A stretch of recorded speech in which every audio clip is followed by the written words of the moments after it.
There was a fad some years back to wear a bracelet with the letters WWJD, standing for What Would Jesus Do? Today's gospel from Matthew answers that question simply. Jesus is the compassionate shepherd who is moved to pity for those who are troubled and abandoned. And what's more, he enlists his followers to act as he did. He calls the 12 disciples and sends them out to announce the same message which Jesus has been proclaiming, and to act as he does. Cure the sick, raise the dead, cleanse the lepers, cast out demons.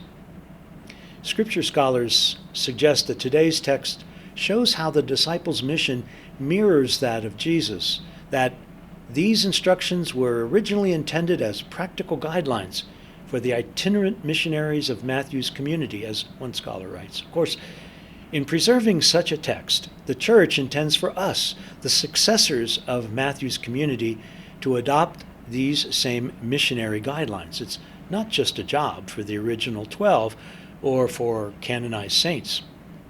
Now, I'm sure that those first disciples or Matthew's community did not have much difficulty identifying who needed healing or who was troubled in spirit. And so we've got to ask ourselves now, how can we heal? Who among us is spiritually dead?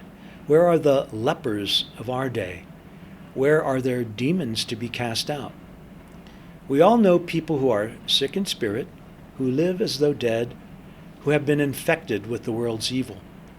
Jesus is sending us with his power to cooperate with him in healing, enlivening, liberating.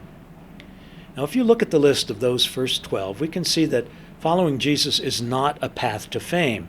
It may rather lead to obscurity. Aside from a few gospel mentions and some of the traditions and legends outside of the scriptures, most of the disciples' lives remain unknown. Neither do we have to be perfect to follow Jesus. After all, his disciples denied, betrayed, and deserted him. Jesus came to call sinners, not the righteous, and I doubt that we can do much worse than the original 12.